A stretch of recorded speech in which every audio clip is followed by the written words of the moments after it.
We said in the prior intro, Nilay, that big tech was sweating this. Are they?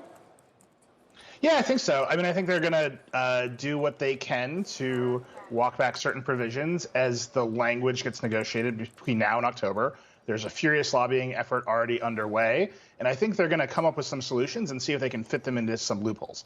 That's pretty normal. At the end of the road, though, you see the European Union saying these markets need to be more competitive, and they are very forceful at that. Executive Director Vestager was on Decoder last week. She was saying, look, the biggest tool I have here is increased fines and the potential for behavioral remedies, breakups and the like, if they don't comply. That's what the real focus is. I think the tech companies need to sweat that because they're going to run into remedies with some real teeth. Not right now, Apple not in compliance with the Dutch antitrust ruling, just paying 5 million euros a week because it's easier than compliance. That's all going to go away. I think that's going to be the real problem. Yeah, that was sort of the read by some earlier this morning, that maybe this is just sort of a revenue generator for the EU. But she's talked increasingly, Vestager, about moving from just fines to remedies over time, and that there'll be a mind meld between EU policy and U.S. policy.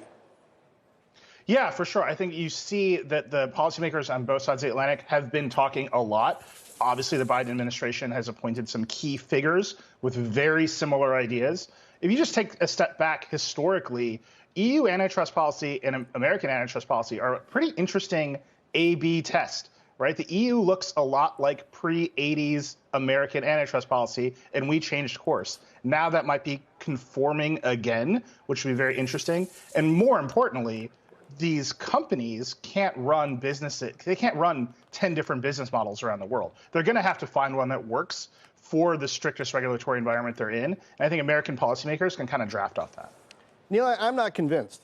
It's easy to say things like interoperability, and Europe's going to say they have to, but it's harder to say how that's actually going to work. How do you make iMessage and WhatsApp app interoperable when they have different standards to what even Apple's keeping on its servers and what's encrypted? I don't think you can practically do it. And hey, couldn't people argue that these things are interoperable by your mobile phone number anyway? Does the EU want to regulate what color an Android user's messages are on my phone? No green. It has to be blue. I think if the EU could regulate the color of messages, they absolutely would. That's what makes them the EU. I think underneath that, though, is a series of questions about what specifically they mean about interoperability, right? SMS is interoperable, but it's not encrypted. It doesn't support all the features of modern messaging platforms. The carriers and tech companies have been slow to adopt the next generation of messaging protocols. If this just forces that to go faster, that might be enough.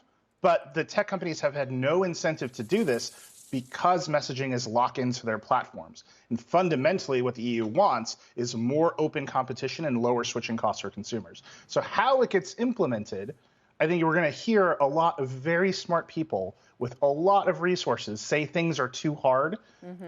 I don't buy that things are too hard for the smartest people at the richest companies in the world.